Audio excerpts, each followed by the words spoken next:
We welcome in head coach Pete Carroll. So, Coach, let's talk about the health of the team overall. JPJ went to IR. You're trying to get Dylan back. Overall assessment of the team coming off Denver. Yeah, well, that's a big hit, when a guy, breaks an ankle like that. So he's going to be out 6 weeks. But fortunately, it's not going to have to do with surgery and that kind of issue that can, lengthen the comeback. He'll battle his way back. Dylan Parham, we think he's going to be practicing this week. We'll see when we get back after the day off tomorrow. But we're counting on him coming back. So it's not as dire as it might have looked. It's going to give a couple guys a chance. We're going to give some young guys a chance to take a shot at the job. And Alex Kappa has been playing for us, so we know he can play. But it does open up opportunities for some guys to get a little bit closer to the battle. So we'll see how that goes. I want to ask you about that process for our audience. What's that like with Caleb Rogers or a young player who hasn't played yet or hasn't played much compared to a veteran who has more experience and might be better for a particular matchup? What do you coaches talk about? What's that competition like during the week? Well, there's a great deal of conversation about that, because we do know that Alex is a seasoned veteran. He knows what's going on. It's not going to be too big for him. He'll handle it. Yet we have, a couple of young kids coming up that we're really excited to see how they do. So the opportunity presents us the chance where Caleb will be going with the ones this week until Dylan gets back. So today's practice in particular, he'll be with the first group. So we get a chance to see that. You don't really know until you get him out there. You can gauge it and you can have you can kind of guess how it's going to work out, but you got to put him out there and see what happens. So hopefully we'll be able to grow with that. It's good for the future. And right now, for Caleb, it's a great opportunity. Geno Smith has started 9 games. What's your evaluation of him through 9 heading into Dallas and the rest of the year? Well, we put the start to rest. We got out of that. We came out really, really messy with the ball getting taken away from us, and so that's really quieted down, and that's really important as we head into this. Looking at this as the start of the second half, and so we've got to see if we can learn from our mistakes and grow and get rolling and take care of the football first and foremost. Gives us a chance to win in every game, and these games have been really tight, in the last couple of weeks, and so Geno is in good spirits. He's going to be able to practice. He got banged on the thigh. He got a big thigh bruise, but he can play with that. And so we'll get him back out there. You were very close to finishing off Jacksonville on a 2-point conversion. You had Denver, I thought, for most of the game. What's going on with fourth quarter finishes? What do you see here finishing these games? Yeah, finishing has always been such a big deal to me, and I've got a whole presentation I'm making, the theory and the principles that we build on and all of that. You look at the Jacksonville game at the end of the third quarter, we're up 9-6, and we got to go finish the game. They score, we score, they score, we score. Offense did a fantastic job of keeping us in it. Defense couldn't quite get a hold of the finish of that game. We go all the way down to win the game. We're here to win the game, OT. Would have been perfect finish. He hits Tyler, storybook, the whole thing. He comes to the program, all of that, and the ball gets tipped. We go to the next game, 5 seconds left in the third quarter. Denver kicks their field goal to make it 10-7. We've given up 6 points in the first 3 quarters of the first game, 7 points in the first 3 quarters of the Denver game, and there's a real pattern to that. We're playing great defense, and we're really thrilled about that. We have to finish the game. We had 4 minutes 26 seconds left. We missed the field goal to tie it up. We're in position. We missed the field goal, tied up. They got 4.5 minutes left in the game. We got to get off the field, and we didn't. They were able to run the clock out. So the finishes are really paramount to us, and we've always talked about how you execute in the fourth quarter is about doing right longer than the other guys, and you out-execute them through the finish of the game, and you outlast them.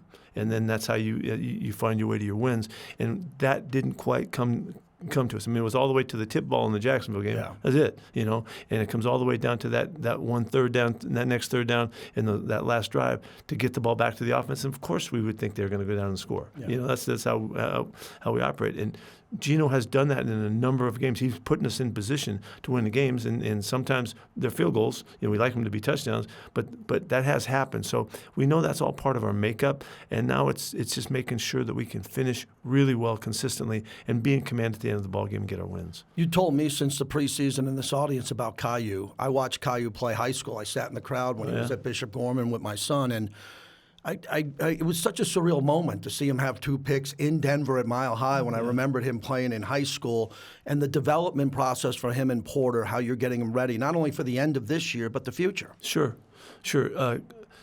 Caillou has really made a big impression. That's why we started him early, because he'd come out of kind of nowhere. He was kind of in the ranks and didn't have a lot of rep behind him. And from our standpoint, we didn't know a lot about him. He'd played inside and outside. He had a pretty diverse background. But what we saw in him is we saw playmaking. He's got, as you saw perfectly in this game, he's got great hands, and he has the kind of mentality of the guys that attack the football and come through and make plays. He's got it in him. He's tackled really well. He's been physical. He has been vulnerable to a couple big plays that really kind of offset this whole start to his really starting career. It's the first year he's ever started, and. So in this game, you saw him, not just the best, tremendous catch on the deep ball that he makes on the pick, but then snatching the ball after the tip, was in total command of the moment of it, in his physicality and his awareness and all that. That really showed something, And so he's been splitting time with Darian the last few games, and it's great for Darian to get started. He's played well too. Both those guys are doing fine. It really bodes well for the future. They're both big, good-looking kids that can run well, and they're smart, and you can count on them, and they're dedicated and disciplined about it. So, and with Stokes playing so well on the other side, it's given us a real future of corner play that we can look forward to. I know how much you want to win, and with that loss, you said something in the locker room after that, the battle that you saw, the fight in the dog there, what happened there. Was there something in that particular game that you saw with the team, looking them in the eye, on how they competed in that atmosphere, even though the loss? Because of the week before too, in the last couple of weeks, we've seen the rise of this group. To come into that game against one of the hottest teams in the NFL, at their place, Thursday night, all the hype, all the buildup, all the everything, the altitude, whatever you want to call it. We built it as a playoff game, and I made it a big deal about it. I wanted everybody to realize it's a championship, playoff atmosphere, environment. Let's see how we handle it. And the defense played stellar, and to complement with what AJ was able to do with the kicking game and the field position, the defense did a fantastic job to take the ball off. It's one thing to start back there, but to leave them back there and they have to punt the ball back to the 50-yard line. We did have seven drives. We were inside the 50-yard line in that game, and that inability to score was why we didn't win the football game. But the defense rose to the sudden change after the tip turnover and the punt block. They rose to the challenge on this. We've been very, very good in those moments. That's really about the character of the guys taking the field, and they believe in one another. They fight for one another, and they'll fight to the frickin' end. And so. I was trying to convey that to them, how it was so obvious to me. It reminded me, it was reminiscent of some of the great defenses that we played in over the years.